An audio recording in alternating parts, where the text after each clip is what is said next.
1.1 just hit on April the 5th. And I decided to look on some of the single player stuff. I'm not going to cover multiplayer in this, so anyone interested in multiplayer, you can find other channels. Let's see what has been fixed or changed. So some stability and performance issues fixed. Graphics, yeah, audio and UI, don't really care about that. Okay, so this is the core stuff. Gameplay mechanics. Change the corrupted traits. Corrupted traits are removed as the corrupted character spends time in a province with lower levels of that particular types of corruption. So this is a good change. I think it will make the game less of a pain. You don't have to keep your heroes inside the settlements. So that's just something that should have been in the game from the beginning. Other changes, some fixes with the everlasting gifts of Slanesh, correct bonuses, yeah, supply lines properly, updates when disbanding lots, also good. Nothing game changing. Yeah, fixed issue,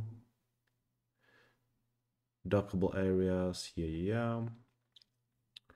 Okay, fixed an issue where the Firemouth settlement would provide the option to construct major settlement buildings rather than minor settlement buildings. That, I don't know, it was quite fun. I just some tampered with this. It was fun. I'm sad to see this go. Okay. Fixed a bug when stationed at an ogre camp located in hostile territory could not replenish their army. Good. Grisenwald Empire line of sight. Good. Yeah, Winds of Magic. Yeah. Nothing really interesting here. I think they wrote somewhere that they will fix the tower bug when the AI can build the tower almost instantly after you destroy it. And it's still not fixed, so probably lying. I don't know. Or maybe they don't know how to fix it. Maybe it will stay like gate bug in Warhammer 2 forever with us. But according to me, this is like the most annoying and hated bug. It really is anti-fun. So please CA remove this tower bug as soon as possible. Thank you. Moving on, campaign prologue. I'm not going to cover. That's just not the core element. You're going to play through the prologue only once, so maybe twice for fun, but really nothing to cover here. Okay, so the big changes to the game. The Realm of Chaos. Numerous changes have been made to the Realms of Chaos Soul Race to allow for more flexibility in how you approach the race. Okay. Reduce the effect of negative traits by around 50%. Good. That will make game a less of a pain. it's a good change. It's a change in the right direction. Demon legendary lords will no longer be afflicted by the negative traits within the realm of their respective chaos gods. Good. That's only a logical thing to do. That it shouldn't have been there from the beginning. Really. Negative traits inflicted by the realms of chaos will now be removed when a legendary lord completes the survival battle within that realm. Also a very good change. It means that your character can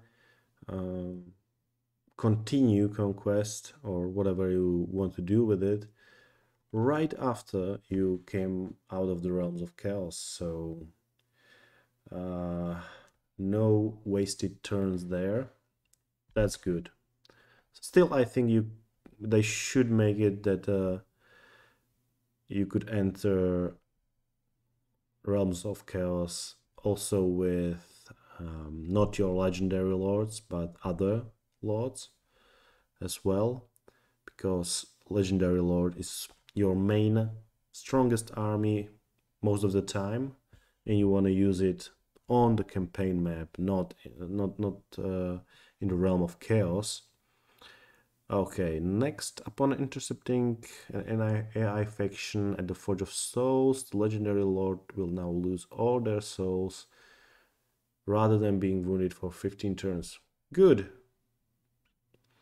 This will force them to collect the souls over again. Okay, so this is a good change. You can intercept AI and like get rid of their souls, so this gives you more time to do whatever you want on the campaign map. But still, I don't think the overall mechanics of this is really good. Protection chain of buildings can now be constructed to prevent rifts from spawning in the province in which they're built. This is mwah, just, yeah. Thank you, CA. I hate rifts, so having one building in the protection chain, build it, and you've got whole province covered. Yes, thank you. I still want to go to the realm of chaos to get some bonuses, but on my own terms, and not have. I don't like to deal with all rifts around my empire when there's like 15 of them. You don't really want that. Okay, then what's there? Completing a survival battle will now also provide the winning faction with the following benefits. Plus or minus 5 of the winning faction corruption, that's good. Plus 8 control, oh, it's only for 10 turns, but still good. Plus 8 controls, so that's 80 controls. Plus 15 growth, so 150 growth together. And 10 turns, plus 10% income across all provinces. Very nice. And there are some additional adjustments made to the following realms. Siege realm. Options offered during dilemmas triggered at points of interest will now provide replenishment. That's good. You want to replenish your army, so that's good.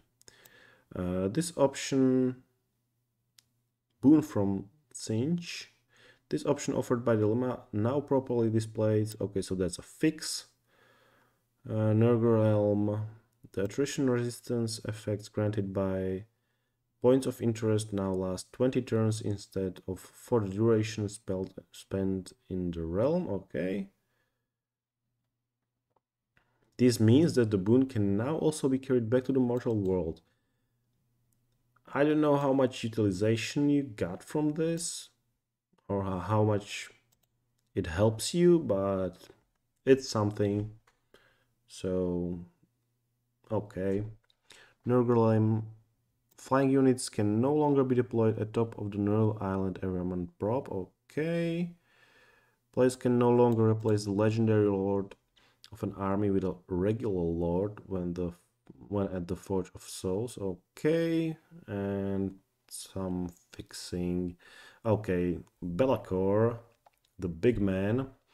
After completing the campaign, the player will now be able to be given the option to banish Be'lakor. This will provide the following permanent benefits. +3 hero capacity for all heroes. +14 hero and lord recruit rank. Wow, that's good. +5 winds of magic per turn for all armies. Also very good. +7 control across all provinces. +25 growth. And +15% income across all provinces.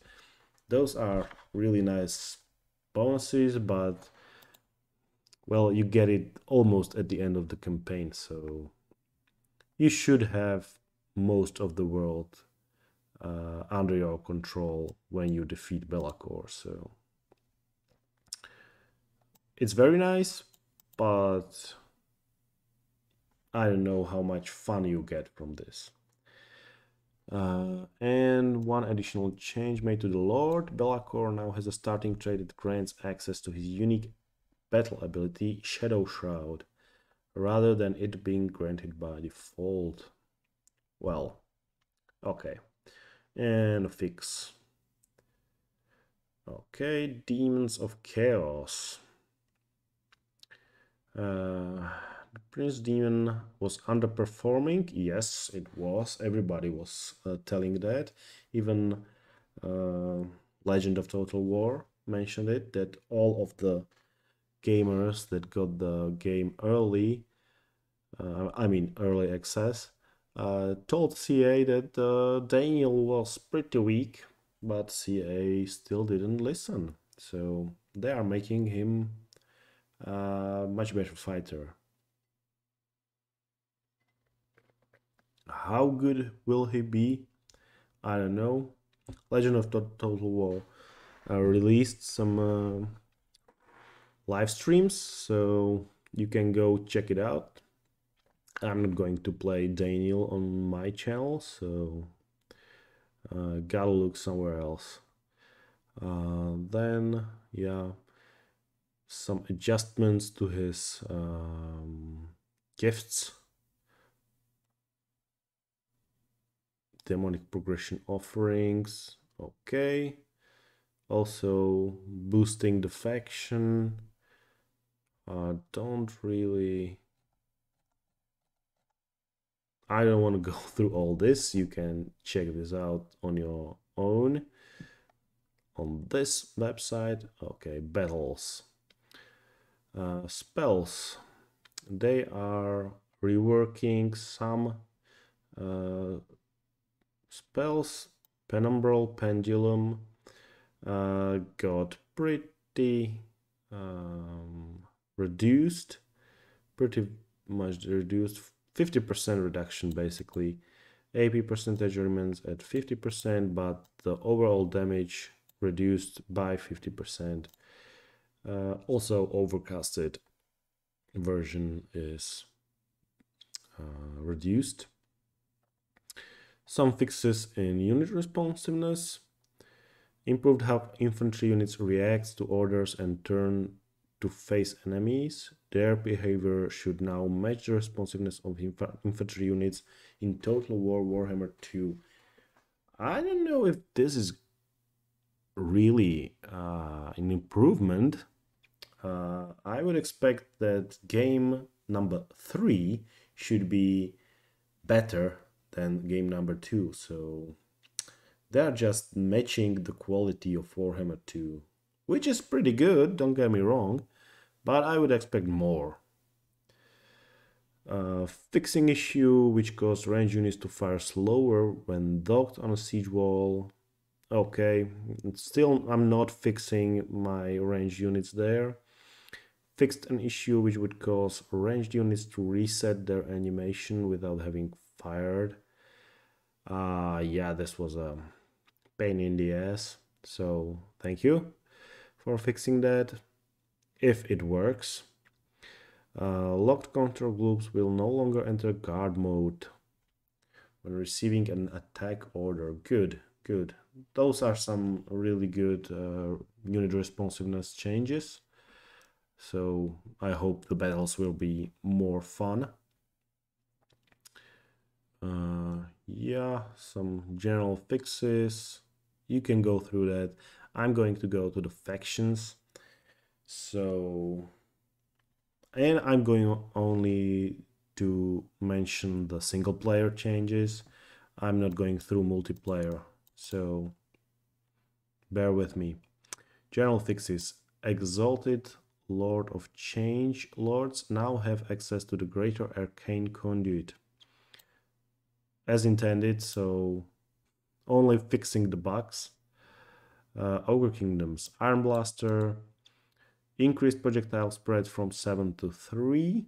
Reduced damage, so they got nerfed a bit. And yeah. But the area they will hit is increased. Oh, decreased. From 7 to 3. Okay, so they will be more accurate, but dealing less damage. Okay, okay. Gorgers.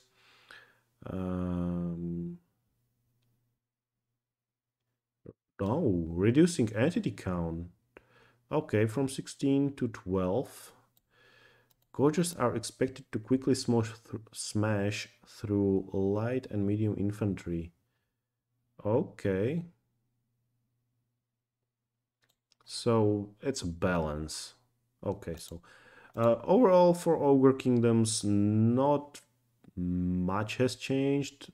I'm sad for the Iron Blasters, but whatever. We'll get over that. Grand Cathay. There are some big changes or bigger changes. Okay, so they are fixing several underperforming units. Skyjunks, Sky Lanterns, Wujing, War Compass. Harmony increased effect radius from 45 to 60. That's good. So it means you can have units further away from each other and still get the bonus, which is pretty significant for Cathay to have that bonus. Okay, Skyjunk increased ammunition from 15 to 20. Good, that's very good. Skyjunk bomb ability, reduce cooldown. Excellent, excellent. I really like that. When you got a blob and you need to bomb it, you will appreciate those 30 seconds less. Okay, Sky Lantern, I don't like those, but I don't really use them. But shots now apply the shield breaker effect. Okay, so decreasing armor and speed increase from 30 to 35. Okay, so they were really slow, and I don't think this makes them a good unit. Not really.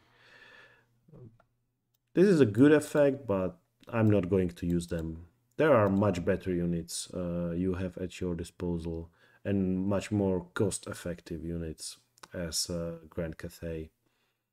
And general fixes Stone Gaze skill now increases armor instead of leadership for Terracotta Sentinels and Whooshing War Compass. Okay. Cinch. A lot of changes for Cinch. When it comes to barriers, we know the community is concerned that heavy changes could have drastic consequences on Cinch viability on the battlefield. So for now, we're only adjusting the recharge delay. Okay, so they are making it so the recharge will take longer.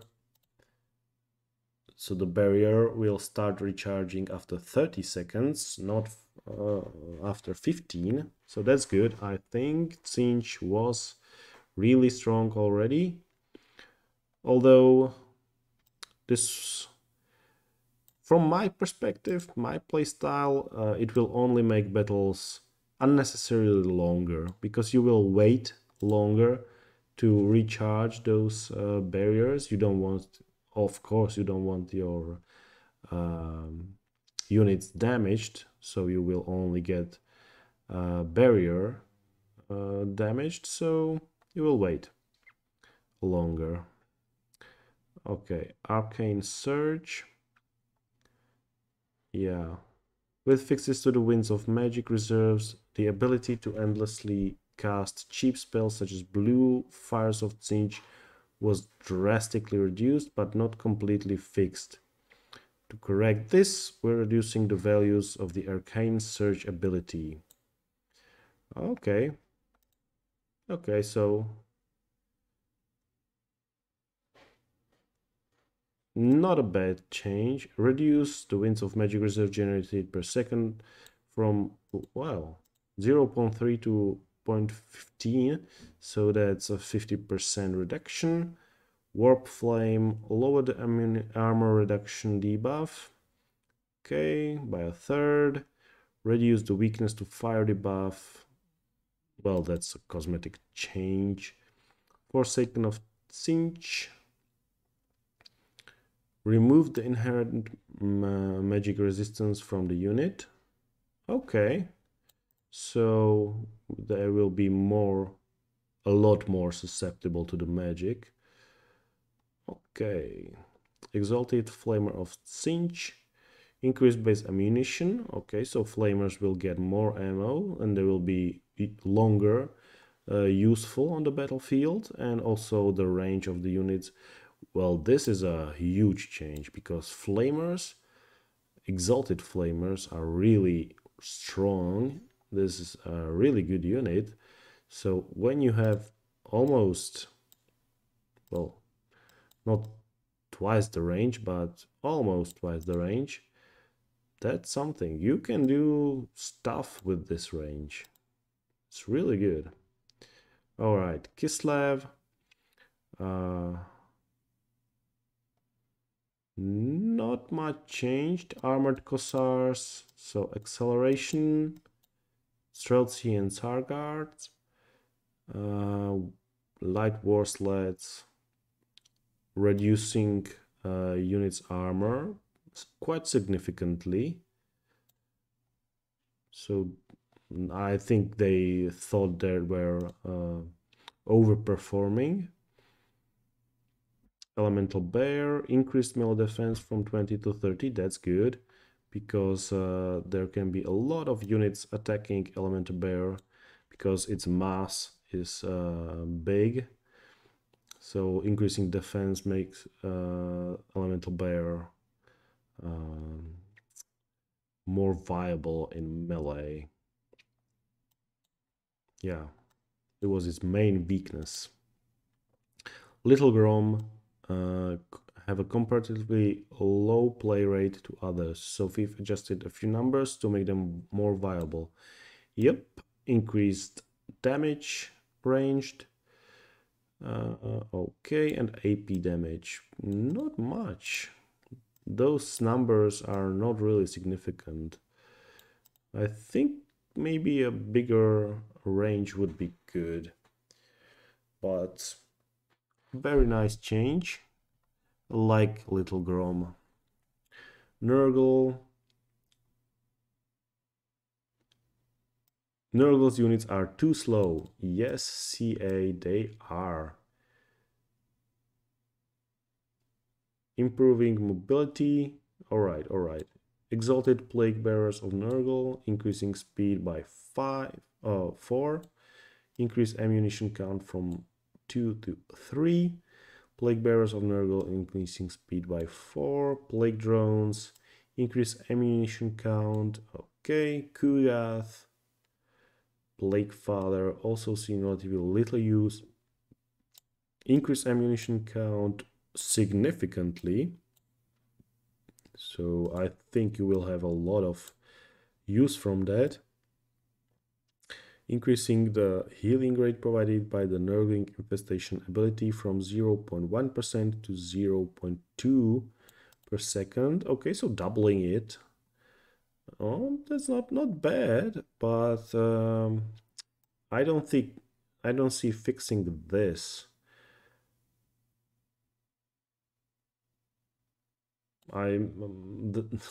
Nurgle has a lot of units, and they are increasing speed only to the plague bearers and exalted plague bearers by 4. That's not much. All right, we'll see. Nurgle, not so many changes, only Kugath seems a lot more efficient with those ammunition counts. And Slanesh, they are fixing several issues with charges, bracing, and impact damage. We feel it's too risky to touch the Slanesh units without having a good understanding on what effect these will have. I think you should have a good understanding. You made the game. I don't understand this. Okay. So we'll be revisiting this faction after we've reviewed the life impact and player feedback. Okay. Okay. That's okay. And Corn. We are happy with the state of Corn. Sure, one small change will edit with this update. Dogfighting technology now provides the Strider attribute to Fleshhounds. That's good. It's okay. And the other stuff is just multiplayer, localization, you know. So overall, I don't think this update gives us a lot. There are some other stuff here.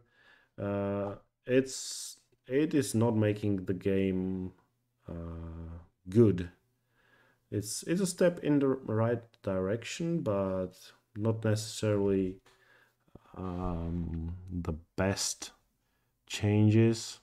I think the Realms of Chaos needs more work or complete rework to be fun. And I think everybody is now waiting for Immortal Empires, so we'll be closely watching that and slowly coming back to Warhammer 3, I hope, because it's a good game. It just needs to be polished. Let's hope that the polishing will be quick. Thank you everybody for watching. Please subscribe and see you in the next one. Bye.